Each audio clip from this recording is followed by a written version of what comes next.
This is Inside the Wolf's Den, an entrepreneurial journey with Shawn and Joni Wolfswinkle.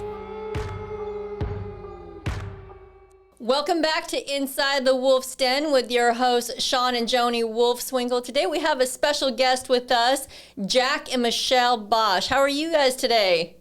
We are doing great. We're How are doing you great. guys? Thank you so much for having us. Well, we are looking forward to this interview today. So just a little bio on Jack and Michelle. Jack and Michelle are immigrants to the U.S. from Germany and Honduras. They came here back in 1995 and 1997, respectively, with nothing but 2 suitcases to their names and a heart full of dreams. They got their MBAs and worked for Fortune 500 companies. Jack in the software space and Michelle in finance. They had no flexibility, no fulfillment, and no freedom. Their paychecks did not match their time and effort. So they started looking for a side hustle until they got their green cards. After a lot of research, they came across the land flipping and loved it. Land provided simple to flip and came without all communications of flipping houses. There were no land flipping methods in existing at the time, and they had to learn everything by themselves through trial and error. However, the moment they got our green cards, they left their corporate jobs and went all in with one singular activity, land flipping. Today, they run one, if not the largest land flipping business and training programs in the country. They are invested in land, houses, and multifamily properties. They are sought after for speaking events, investment opportunities, and masterminds. Jack and Michelle work together, love to travel, and spend time with their beautiful daughter. We have a lot of respect for this couple. Thank you so much again for being here with us today, and please welcome Michelle and Jack Bosch.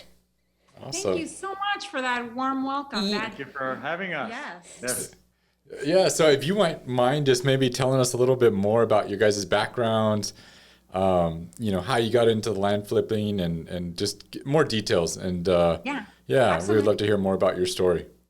Absolutely. Sure. So I'm originally from Honduras, Central America. I came here to the U.S. in 1995, just like you read, with a couple suitcases to my name and nothing else. I got, my undergrad degree, then got an MBA, got a job because that's pretty much what, success looks like. That's what we're told, that success looks like. And we got corporate jobs. Jack the same. He was coming from Germany. Yep. And what we found, once we were in those jobs, Jack was 100% travel. I was, having crazy hours as well in terms of month end because of finance and being, having to close books for our company by the end of the month and so on and so forth. And we didn't see each other very often. We hated it. We couldn't travel to our countries of origin, but we were trapped because our ability to stay in this country really depended on those companies that were sponsoring, our green cards and our working visas. So we had to start looking for something that we could do, after we came back from work, and that really for us fulfilled, one of our main goals, which was to create not just cash profits to replace our current incomes by the time, our green cards would be in, but that also would allow us to create some passive income so that we could travel the world and do all the things that, we had envisioned when we were starting our careers that we would have, but we didn't have. Instead, we were earning a good salary, but we were living paycheck to paycheck. We had, we had payments on our car, payments on our bed, payments on our couch, payments on everything. Literally, well, part of that was also to build up some credit, because when you come in from another country, you have like no credit. Right. Yeah. It's worse than having bad credit. With bad credit, if somebody gives you a loan. With no credit, nobody wants to be the first one to give you a loan. So we build up that stuff, but then we look at each other and it's like, this is not the American dream. This is not what we signed up for. Like, yeah, we own the house. We bought a house. We have again cars and things like that, and nothing fancy, but we're like up to here in debt, and that's what everyone around us was doing. And we started questioning that logic. And that was the start. That's when we started looking around. And then through multiple different real estate ventures that we could not make work, including house flipping, because of all the complications. I think I think it's important for us to say here is that because we were not born and raised here, we didn't know anything about how to estimate repairs. Construction is so much different in Germany than it was in Honduras. Like all of this basically bag of crap that, you know, that houses come with, not to say anything bad on houses. Now we own single family, you know, a nice portfolio of single family homes. But when we were starting out, those were additional things that we didn't, that we didn't understand. So for us, it was a natural transition as a beginning investor and as a person that didn't know anything about how building happens here in the US and in construction and so on and so forth, to just go into an asset class that didn't have any of that pretty much. Yeah. So wow, that's a great story. In your bio, you talk about going all in, and I know that for some of us that can be uncomfortable, right? Because you had jobs and you had payments, like you said. So how did that come about? And I mean, did you both quit at the same time? No, we didn't. So all in, what it means is basically we stumbled into this. So basically we first decided real estate is the way to go. And as Michelle said, we looked around and we found a triplex that we wanted to buy, and we've got it under contract, and we estimated everything wrong. We wanted to wholesale it, and everything was completely off. Like, because again, from just like Michelle just said, from the background that we have, we don't know how much we didn't know how much it cost to rehab a kitchen, a bathroom, electric thing, and that triplex needed all of it.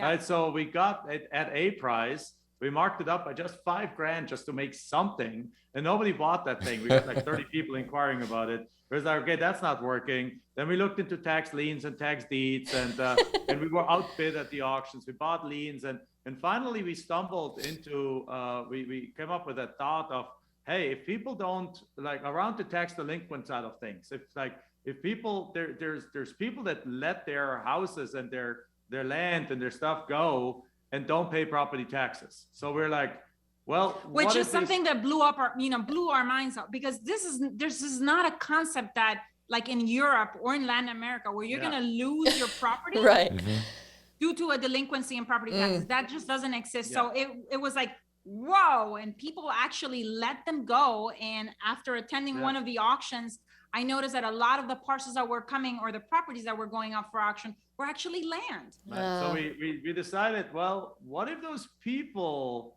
if they don't want their properties anymore, and at the auctions there's so much competition, what if we just send them a letter before, like weeks, months, years before the auction, when they just go delinquent? And we tried that, and we played around with that a little bit, trial and error, until we got the letter right. And then all of a sudden we got flooded with phone calls, like literally flooded, like 5-10% response rates on this. And we're like, okay, so what do we do now? So we send it. So we used to throw the phone around. Like again, we didn't know, like, oh my gosh, what an amazing problem to have. All of a sudden we had 50 calls coming in. And what do I say to these people? I was incredibly also self-conscious. I'm like, I speak with an accent, as you can hear. And I'm like, will they want to do business with me? And so on and so forth. All these things that go through your head, as you're the beginning investor. Right. Yeah. But then we got it. We got the first deal for $400, and we sold it for $4,000. So again, not something fantastically big, but it was a proof of concept. We were like, we made 10x our money, and then they got the next deal for 40 acres for $500 and sold it for $10,000 somewhere in the desert. And then this deal started accelerating, and that's what I mean with going full out. At that moment, we basically said, you know what, we found it. That's put great. The blinders on. Let's just focus on this and nothing but this. And then which is hard. Yes. I mean, with somebody that has an entrepreneurial bug in them, that is like, that's the core of an entrepreneur, is being curious about the problems in the marketplace and bringing solutions to the marketplace. And so you see all kinds of opportunities, and it's having that discipline that once you find a track that you understand, that you can wrap your arms around and your head around, that you focus on it until you basically master that one skill. Absolutely. So then with our jobs, to answer long winding thing to answer your question is now, at that point, we couldn't quit our jobs because we still didn't have the green card. So our immigration status was dependent on the company we worked for. So literally in my passport, in Michelle's passport, there was like the visa, and it says visa, H-1B visa with XYZ company. So that company, I would have quit. And we're like, and we were married at the point. At that point, we had added Michelle to my visa application, because Germans get green cards faster than Latin Americans. Like, not going to go into that. Yeah. Another discussion, another podcast. It's less Germans wanting to immigrate into the U.S. than Yeah. people south of the border. Yeah. So, Right, and the U.S. gives like a certain contingent of green cards to Europe and certain to Latin America. Yeah. And if there's 50 times more people in Latin America want to come to the U.S., well, it takes 50 times longer to get that green card than it takes from Germany. So we added her to our to my green card after getting married. We added her to my green card application. So now we couldn't quit, right? Because if we quit, we would have had to leave the country. But going all in means really that we were single-mindedly focused on this. So we did our job, right? We doubled up on job. The purpose, the goal was, number one, don't get fired from our jobs, right? If you get fired, you have to leave the country, right? So, and we remember, this was 1999, 2000, 2001, whereas we developed that 2001. There was a big dot-com bubble burst that happened. I was working in technology. That company I worked for was letting go of 40% of their workforce. Wow. They went from 7,000 people to 4,000 people in a matter of a year. And so goal number one was don't get fired. Goal number two was put the pedal to the metal on this thing that we just found. Take every minute that we possibly have outside of work and put it into this business so that the business grows to the level that when we get when the green card arrives, we can quit. Yes. Where was that ambition? Did you guys always have that much ambition? You know, you look at people that are born in the U.S. and they don't even have that kind of drive. So where you guys just? I think that we do have an unfair advantage because, at least for me, coming from a third world country, raised by a single mother, you know, you want to create. I have this deep conviction that my future is bigger and better than my past, and we want to create a future that is better than the one that we were leaving in our home countries. And as a result of that, you have that going for you. Number one. Number two, you have. I mean, at least for us, it's always been the case. Zero fear of hard work and to putting in the reps to get mastery. And then in our particular case, like obviously United States is a place we love, and it's also a neutral zone because I didn't really see myself living in Honduras. Like again, and Michelle didn't see herself living in Germany. So we're like, hey, this is where we are. We both love it here. This is the place we wanna. This is a unique opportunity to build something amazing here. Let's do whatever it freaking takes to be able to, number one, stay here from the green card point of view, and number two, build a business. But our goal for the business was not to make it a multi-million-dollar business. Our goal was just to replace our income initially. Right? Initially, it was just like the mission was put the pedal to the metal to build this to a level that we can replace or perhaps double our income, so we can have that we can quit our jobs when the green card is there, and we can go have time and money and go travel. Because before, my job gave me 2 weeks vacation. Well, with 2 weeks vacation, and Michelle stopped the same thing, right? You don't, coming from other countries, you don't have enough time to do anything. In 2 weeks vacation, you can choose. This year, we're going to go to Honduras. Next year, we're going to go to Germany. When are we going to see the United States? Never, right? Because you don't have enough time to do that. Or you chose to see the United States and you abandon your families in the other countries. So we have basically made that choice that this is just an unacceptable situation for us, that we need to be, that we will not break up the relationships with our families in Europe and in Honduras. That we want it all. We want the time, we want the money, we want the relationships, we want to be able to go there. And I think those are things that fueled us. So no, I don't think we're always that ambitious. It's just that the particular situation we're in and the decisions that we made about where we are and where we want to be fueled this ambition to make the life of our dreams happen. Yeah. Do you guys feel like you guys were always on the same vision as a couple? Is that always been there, or that same? Yes, I think we do. Yeah. I think Jack in the beginning, coming from I'm going to say a very wealthy society. I mean, Germans and I mean, Europe in general, that it took him a second to really put his arms around the fact that, this 9 to 5 wasn't something that he was going to do for the rest of his life, that it wasn't really a true career, that it really is not what, giving you the certainty that you think you have, and for me, coming from a third world country where there's no government to really hold anyone, and prevent them from falling through the cracks.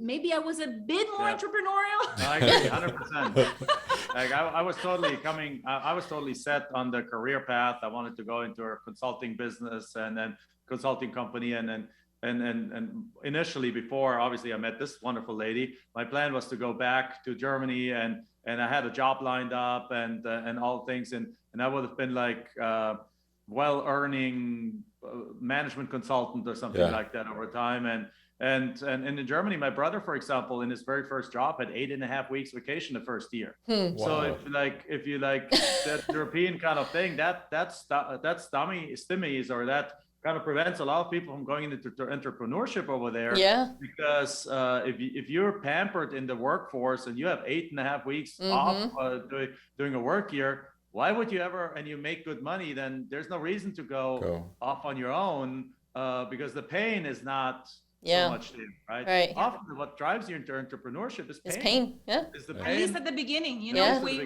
we really act on two different, I would say, energies. You either are trying to go away from pain or towards pleasure.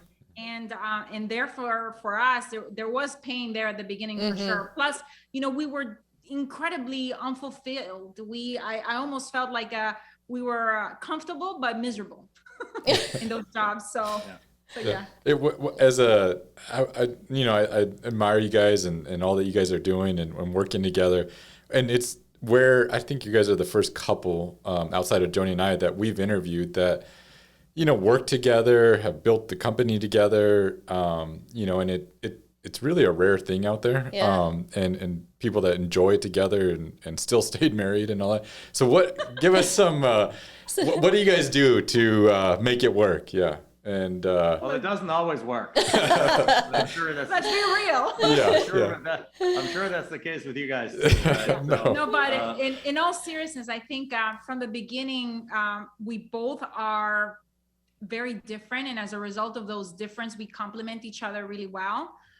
We also have an incredible amount of respect and admiration for the things that are in our genius, and we allow each other to be led from, there's certain situations in which Jack is going to lead me, and there's certain situations that, it's my skill set and I'm going to lead, and we both have the respect towards each other to allow each other to do that, and to really support each other for sure. Yeah. So that's been crucial. That's one thing. The other thing is like we always have, I think every time we clash, it's because we both want to take the same role. Yeah. So there's got to be clear role separation, which doesn't automatically mean, by the way, that Michelle is doing the paperwork and I'm doing the front work, right? It actually means currently the exact opposite. Right? Michelle is currently the CEO of our company because she has this unique talent of being a much better strategist than I am. She's much better in strategy, seeing the big picture, seeing the big vision of things. And so she's identifying the big directions the company's going for and the big important pieces we need to put in place. And I'm currently the operations manager. Now we have a VP of operations at our company, but with the VP of operations, I'm basically running the day-to-day business. So when we started, though, it was the opposite. Like when we started, Michelle ran more the detailed kind of things, and I ran more the direction. But that has shifted over time as our business growth and the demands of leadership became different on us.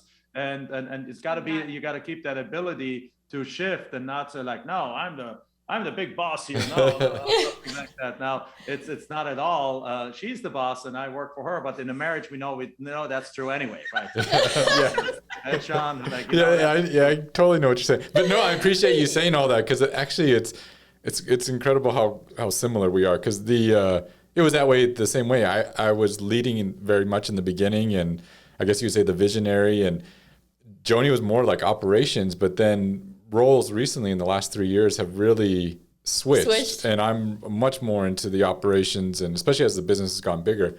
And Joni is out there, a lot of the social media, a lot of the events, a lot of the connecting, and so it's amazing. Yeah, it's very similar. But yeah, she's still the boss. Yeah, so we all know who's the real boss.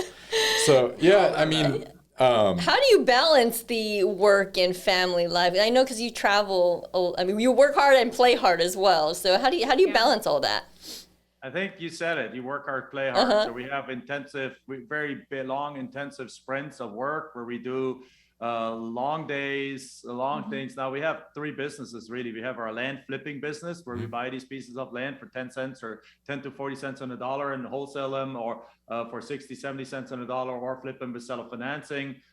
We do that. We have our coaching business, which has grown tremendously, which has now 50 full-time employees in our company that we are bringing hundreds of students to success every single year. And then we also basically, because we have a portfolio of rental homes, we have a portfolio of multifamilies. We are invested in over 1,000 apartment units, and we are building up. We're basically making money over here on our land flips and all those things that we do, and we are moving that money to other areas. So we have an investment business for like multifamily, those kind of things, which is purely for asset allocation. So basically, we make the money and then we allocate it over there. So we have 3 businesses. So sometimes it's like we have incredible sprints of work when we implement something new in one of our businesses. And then we have no balance. We go all in, all in. One thing. That's awesome. And then we try to balance this off with some time off in Hawaii. We actually just purchased a condo there. I'm so excited. Nice. And then we take a month off or so. And in that month off, we still stay connected. But then, like, for example, if we go for a month to Hawaii, or in summer, we're going to spend 2 months on Hawaii, like we just get up automatically kind of at 6 a.m. because of time shift. And that's 9 o'clock. That's 8 o'clock Pacific time, and or 9 o'clock Pacific time. And so we work from like 6 till like 10 in the morning. Make sure everyone in our team, everyone has everything to do that they need to do. And then from 10 in the morning, we have the day off, right? And that's not a bad not at all in a month, right? Particularly as then you go to the beach, you go have your fun. And then when we come back, then it goes back in. But even during the day, like, for example, I make it a point to be the person that brings our daughter to school, right? Michelle makes it a point to be the person that picks our daughter up from school. I want to hear how was her day? Jack kind of like gets her in the right mindset for the day. I want the debrief of what happened during the day. You know, what can I help you with? What happened with friends? What do we have in terms of school and things, that we need to work on? I typically block off my calendar after 4:30 in the afternoon. There's no more meetings, right? No more meetings whatsoever. And typically until about 7 in the evening. But, we have a 14-year-old now. Now, 5 years ago, it looked different. She wanted to be cuddled in bed. She wanted to sit on dad's lap at night watching TV and things like that. Well, she doesn't want to do that anymore. She's still daddy's girl, but she doesn't want to do that anymore. So now she wants to be on her phone with her friends, right? So now it's 7 o'clock. She done her homework. We had dinner together, and she goes into her room to chat with her friends and things like that, or has a friend over. And I'll just, if I still need to do something, I'll go back to the office and do a little thing. But we've had several hours of quality time as a family together. Yeah. So that's how we kind of break it up during the day. So I might still, if necessary, sometimes work until 10 o'clock at night, or if we're on vacation, we don't, right? The vacation, we just 2 or 3 hours a day, and the rest we just take off. And so it's more like all in with a few protection for family times, and then also all out for like a month of traveling to Europe, or 2 weeks in Bora Bora, or whatever it is that we've done, even through COVID. Yeah, that's awesome. That sounds amazing. Do you guys do anything like strategically for your marriage to, like date nights, or, really work on your marriage? Yeah. That absolutely. And also because we work together, Shawn, we try to make it a point to check in, not as business partners before our day starts, but as husband and wife, check in with each other before the day starts, and check in with each other, once the day is wrapping up again. Also not as business partners, to not bring and associate, the stress of the work and have that spill over into, our personal or private life, I would say. Sometimes as a couple. it's like, hey, we're both in bed. Let's stop talking about business. Right? Okay. Right. So then we just talk about something else and just move that to the next day. Yeah. I love it. I'm getting some things off this interview. So thank you guys. So I just want to talk a little bit about, so you've produced so many successful students. We hear about it a lot. Talk a little bit about the Land Profit Generator, what you teach, what it covers, and how you produce so many students, successful students. Maybe you can, preface that with just a little bit about land, because we've never had a land flipper on the show, and we've never really talked much about flipping just land. And so I think it's something that people overlook and probably... It's definitely something different. You have to think different. You have to be a little bit unconventional. So land flipping is basically like house flipping, just without the houses, right? So you don't have to deal with any of the complexities that come with house flipping. Now, again, you guys are big house flippers, and my respect to you. You guys are dealing with like way more headaches.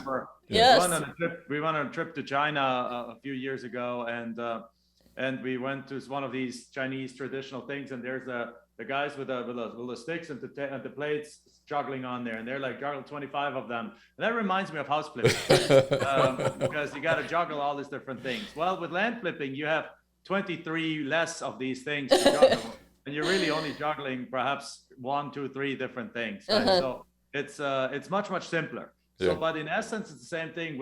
But with a big difference, first of all, that almost nobody's doing it. So there's almost no competition. You can get much higher response rates in house flipping, and you get deals for 10 to 40 cents on the dollar. So typically we deal with pieces of land worth between like $5,000 and about $300,000, with the sweet spot being probably between like $10,000 and $80,000. And so you get a $50,000 deal, you often only get that thing for $10,000. And then you flip it and you turn around and wholesale it for $30,000, make a $20,000 profit in the middle, right? But the nice part is, because it's land, you don't have to go see it. You don't have to estimate repairs. You don't have to get financing for it, because we do double closings, double assignments, or if anything, sometimes use transactional funding. So you don't ever have to buy those properties. There's nothing to fix up on the property, right? There's nothing to, you don't need to get private lenders and all this kind of thing. So it's basically like real estate, just without many of the complexities. Right. So as a result, though, and because there's less competition, you can do many more deals. So we have done over 4,500 deals already. And because it's simpler, it's also... We focus on 3 types of land. We focus on infill lots, path of growth, and recreational land. And if it doesn't fit that box, then, well, you might still take it on, but that's where 98% of the land comes from that we deal with. So if you look at that, it's a different box than house flipping. It's a simpler box than house flipping.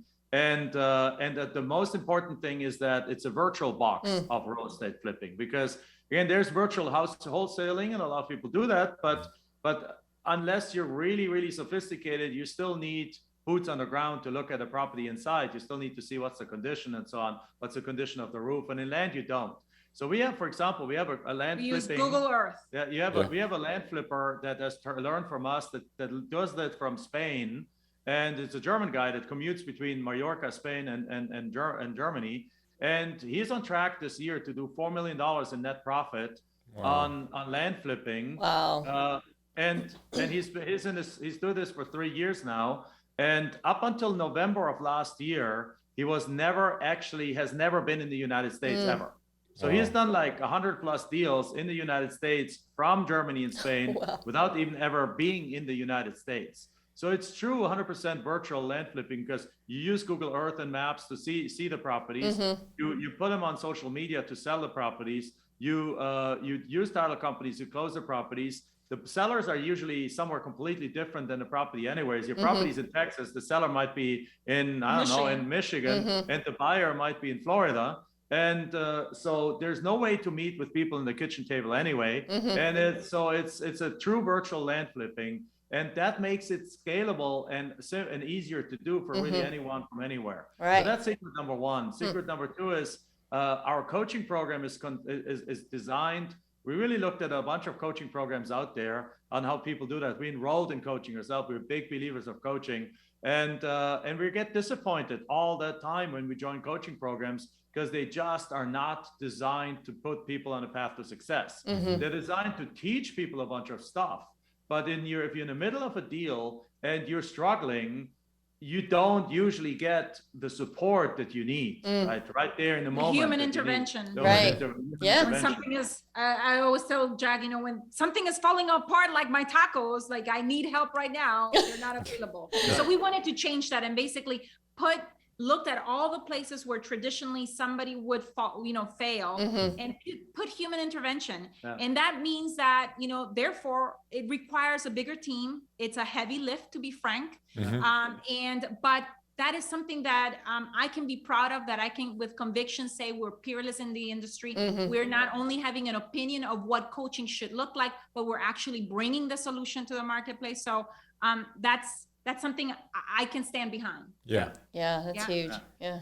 And that's what makes so many people to get to success, because, for example, our coaching students are partnered up with a full-time employee of our team. We have 15 of them that are accountability partners. So basically these guys, they check in with the coaching students 3 times a week over the first 3 months. So almost like 3 times, Monday, Wednesday, Friday, or whenever it is, like they check in, hey, you got what you were taught. Are you good? Have you implemented it? What do you need? What are you struggling with? Are you being held back with something? Do you have any questions? And then they go and consult with our master coaches, who are graduates of our coaching program, are doing between 30 and 150 deals. They come back and give their time back to coach our students, and they get the answers. They get the right resources. They schedule specific calls. We have group coaching calls. I mean, we have done this incredibly big coaching program that it's not big in the sense that it's complex, but it's big in the point that it's comprehensive, that really leaves no stone unturned, to take every single possible failure point and turn it into an instant kind of success, where somebody can jump over that hurdle and bring it to success. And as a result, we have probably a 5 to 10x success rate of anyone else in the industry. Yeah. It's just wanting to lead with care and concern that makes a difference, I think. Yeah, absolutely. And kind of reminds me when Shawn and I got started in the business. That right there, that's my key takeaway, because having a coach and a mentor to really hold our hand and guide us to make sure that we didn't make those same mistakes that we made, or they made, was huge for us. And that's really what got us to where we're at today. So yeah, I want you to talk a little bit about the mentorship, the coaching, like how important that is. I mean, we met you at a mastermind, right? Right, it's huge. I mean, I'm currently in like 2 masterminds and 2 coaching programs. Michelle is in. Yeah, I'm part of Dan Sullivan's 10X Ambition program. Oh, wow, that's awesome. A few other, so we invest. We're like consumers of coaching. We believe in mentorship. I believe that the level of success that you have right now comes as a result of past actions, past courageous choices, knowledge that you already have. But if you're going to continue pushing the boundaries of what's possible, you need to continue to elevate, the people that are around you and the mentors that you have around you as well. And what coaching really does, I think coaching is really crucial for 3 reasons. Reason number 1 is that it accelerates your path to success. You can figure anything out on your own, right? You can also figure out how to create the light bulb again on your own, but there's no need to create the light bulb again on your own. You all you need to do is you attend physics classes with a teacher, which is just a different word for a coach, that teaches you the basics of electricity and how a light bulb works, right? There's no more need nowadays to invent the light bulb anymore. So there's, you go to university and you have your professor, which is again another word for coach, that teaches you exactly how to do that. So it accelerates your path to success. Number 2 is it collapses time. Number 2, it actually also helps you, and it's equally important, it helps you avoid mistakes. Right? It helps you. There's so many people, I would say to our coaching students or prospective coaching students, you're going to pay for coaching either way. Right? You're going to pay for it. Either you either make a payment to us and learn to avoid the mistakes and accelerate success, or you're going to pay it by having deals that you lose money on, by having deals that you fail, by having deals that fall apart and you don't get them, and by making a lot of expensive mistakes. And chances are that cost is going to be 10x higher than the cost of coaching. Right? And the third way is that it actually shows you what you don't even know you don't know. Exactly. Right? Because oftentimes you go through life, even if you have done real estate already, you go through life thinking, hey, I'm an expert already. I know everything. But the truth is, like, even in the mastermind that we met, there's people that is like, oh my God, for entire life of having done house flips for 20 years, I've walked by land forever because I didn't even know that you could do deals with land. Yeah. So you don't know what you don't know is actually one of the biggest things that people do. So I joined a coaching program right now recently that they're going to have a meeting in April that is all about future. It's a futurist mastermind. Wow, that's cool. It's a place where I'm going to be exposed to what, in terms of industry revolution, industry changes, technology changes, innovation, things like that, longevity, what's actually happening in the world that we need to be prepared for, because you don't want to be in life to be hit by something, but like the taxi drivers were hit by Uber. Right? Taxi drivers were hit by Uber because they were not interested in seeing what the future will bring. Right? I don't want to be in that position ever. We work too hard. We build up too much value. We build up too much assets and things to be hit by anything in life that's going to happen that hits me, that blindsides me from the side. So I joined a coaching program, a mastermind that actually goes into that, because I don't know what I don't know about what the future, what opportunities exist, how real estate is going to develop. Are we going to go for flip virtual real estate soon? I don't know, right? Are we going to all flip like in the metaverse? I'm not expecting that. I'm sure you guys will be the first to start flipping land in the metaverse. And it gives you access also to brilliant minds that all of a sudden, have an expertise in a specific area, and you have access to their genius now. You know, all of a sudden it becomes part of who you are as well, and we've had wonderful friendships that have come along as a result of being part of of other mentorship programs. But also as a part of being in coaching programs, we have learned to add zeros to our land deals. Like, we were happy with a $20,000 flip on a land deal, but guess what? We did not know how you can turn that into a $200,000 flip.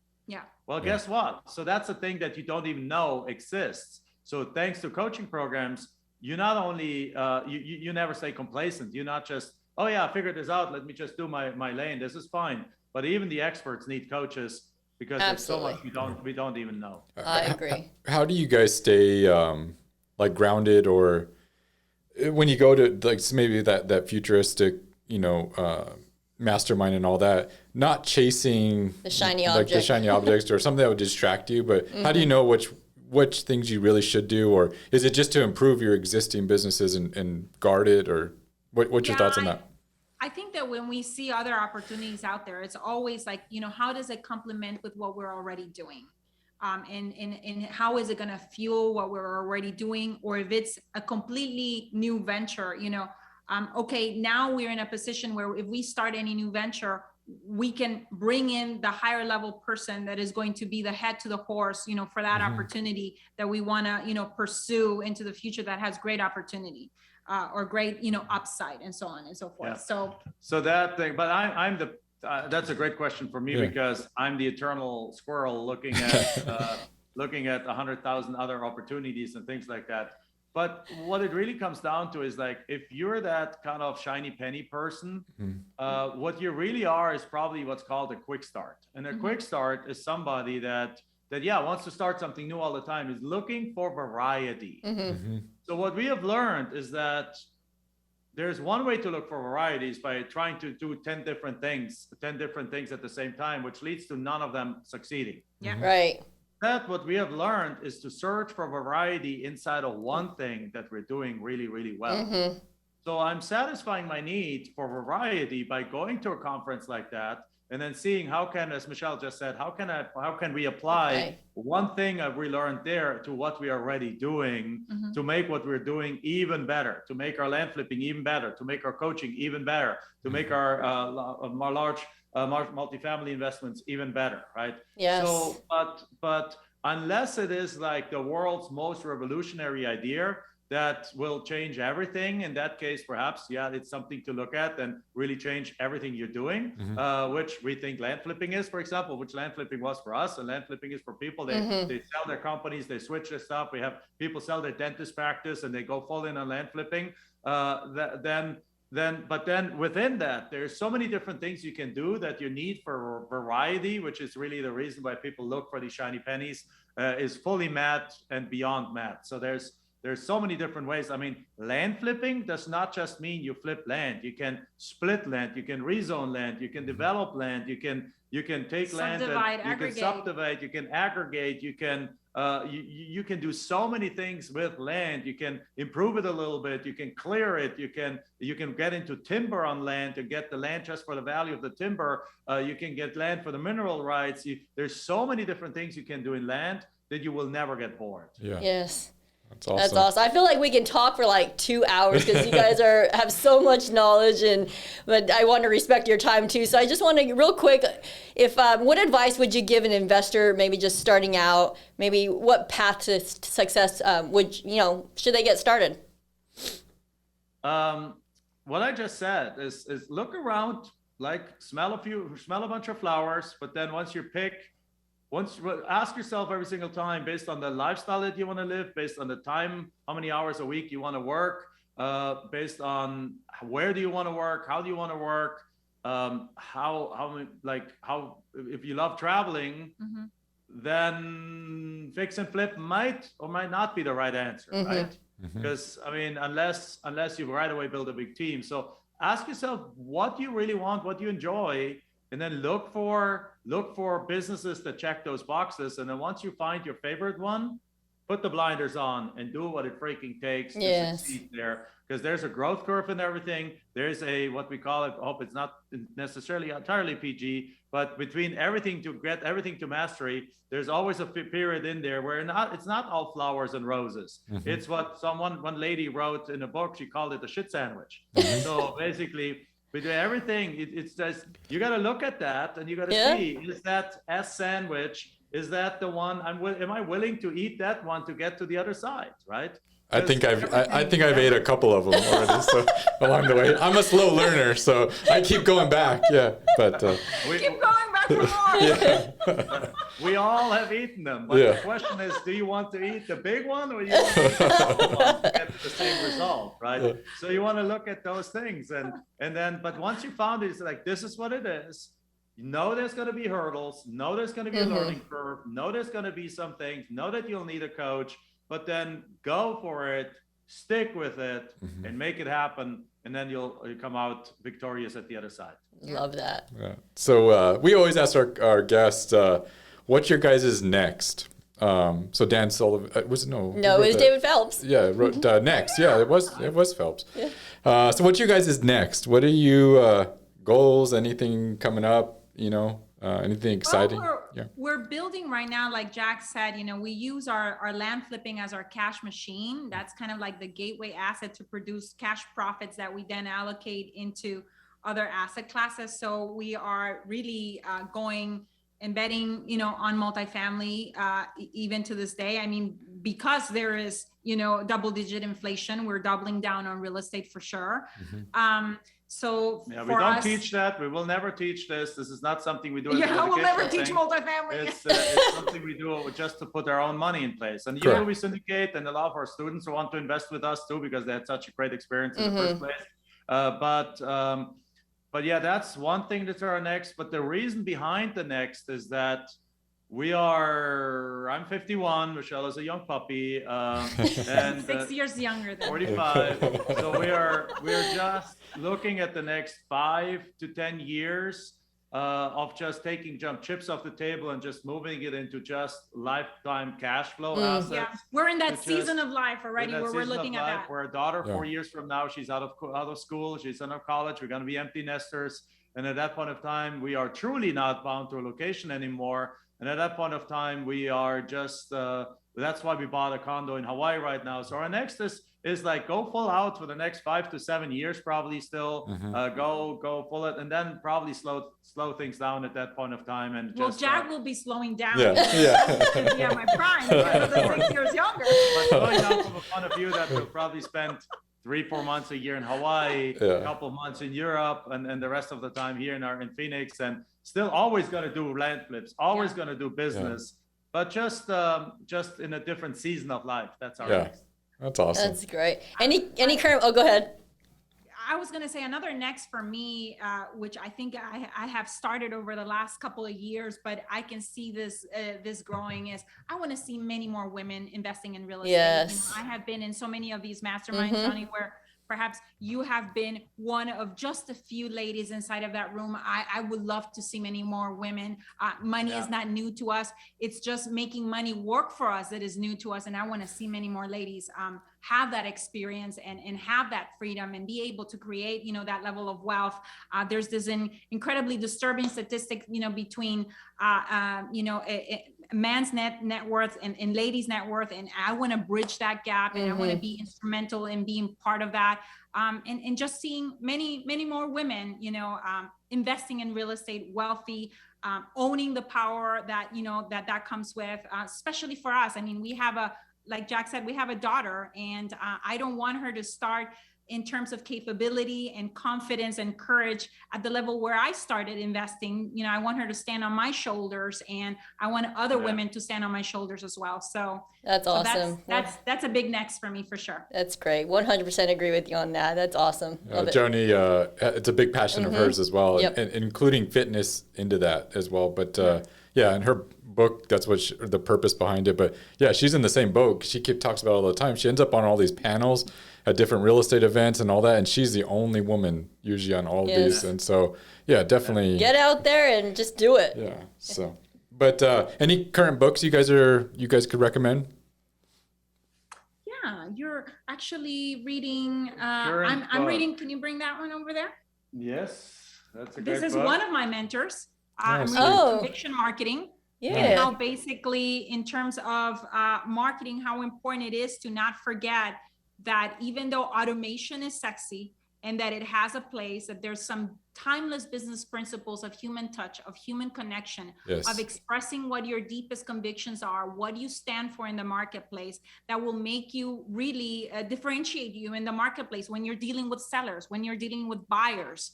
That those things do matter, because at the end of the day, people are doing business with other people, not just with a company. Absolutely. So, we've done that in our property management business with hiring CSRs, because so many management companies are trying to automate everything.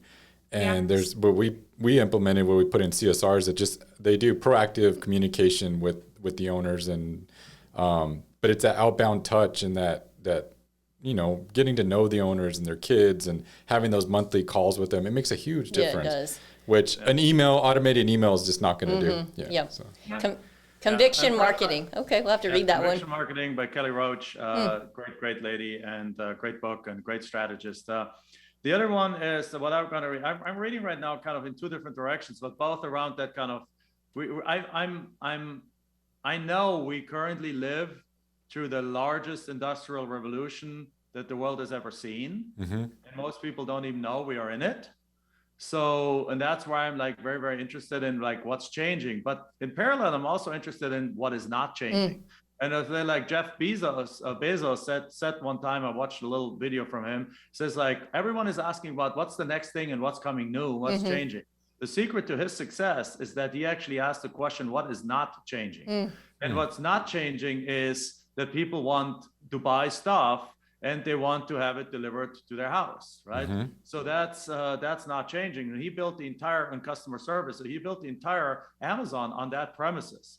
So at the same time, though, there's a lot of things changing. So I'm reading one book is the collection writings it's called Invent and Wonder, the collective writings of Jeff Bezos. Now also the other one I'm reading is a book called Rethinking Humanity, which is a futurist kind of book about the guy that's kind of like predicting what's kind of happening in the world right now with electric cars and solar and things like that, and how automation and AI and those kind of things, and how that literally will change the jobs that everyone has in the next 5 to 10 years. So like it's accelerating at a rate that that if you guys listening to this out there think that your job is safe, think again. There's no such thing like a safe job anymore. Yeah. So we preach that to our coaching students. That's why the only thing you should do, the number one thing you should educate yourself how you can live life on your own terms, how you can create your own economy, how you can be in charge of your own financial well-being, because the world is changing at such a rapid pace that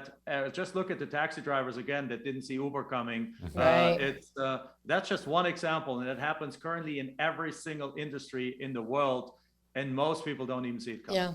Yeah. So we live in bizarre times and crazy times, and so how can people get a hold of you? How can people work with you guys? And you guys are on the front end of a lot of things, so I'm sure people would love to, hear Connect more. with you. Yeah, and hear more about I know you guys got podcasts, everything. You guys got it all. Yeah, so. we're both on social, but if you want to go to Land Profit Fund, because at the end of the day, if you're going to be working this hard, it better be fun. So Nice. you go to landprofitfund.com. So fun with FUN. I love it. Like having fun. Love it. That's one place you can go. You can find us on Facebook, Instagram, YouTube, different thing. You just go to look for Land Profit Generator or Jack Bosch or Michelle Bosch. You find us there. We also, each of us have our own podcast. Michelle, my podcast is called currently the Forever Cash Real Estate Investment Podcast, because at the end of the day, it's all about building cash flow that lasts forever. And Michelle? For me, it's InFLOW, and it's basically it's about inflows of cash, but also inflows of ease, inflows of grace. Especially as a lady investing in real estate. Yes. I love not just talking about the dimension of the cash and the money, but really everything, because we bring our entire selves to whatever it is that we do. So Awesome. That's great. We'll put all that in the Plus show notes. Yeah. Plus for me, I mean, my grounding in faith and in grace, I know that a lot of the things that we have accomplished have been the result of hard work, but many others have been the result of just grace interceding and stepping in and always being ahead of us and ahead of my decisions, or along with me and my decisions, accompanying me every single step of the way. So I bring a little bit of that as well into the podcast. So it's a little different flavor than Jack's, but nevertheless, you're going to learn how to make money too. You're right. That's exactly right. I love it. Well, thank you guys so much for joining us here today. Our listeners, I think, are going to get a ton of value off this. So I really appreciate you guys. And anything we never do for you guys, please let us know. Yes. Appreciate it. The same here, guys. Thank Have you. a fantastic day. All right. Too. All right. Well, if you'd like that, if you enjoyed it, please like it, share it. Please follow Jack and Michelle Bosch. They got so much good things going on. I subscribe to both of their podcasts. Love them. So please reach out to them and follow them. Otherwise, we'll see you guys next week. See ya. You've been listening to Inside the Wolf's Den, an entrepreneurial journey with Shawn and Joni Wolfswinkle. Tons of entrepreneurial podcasts are out there. Talking. But Joni and Shawn are living it every single day. Their portfolio now includes many franchises and medium-sized businesses. We talk about the trials and motivators of successfully running a business. Join us again soon for another podcast. But until then, reach out on the website at InsideTheWolf'sDen.com, on Facebook at Inside the Wolf's Den, on Instagram at Inside the Wolf Den. We'll see you again soon. This is Inside the Wolf's Den. We'll see you next time.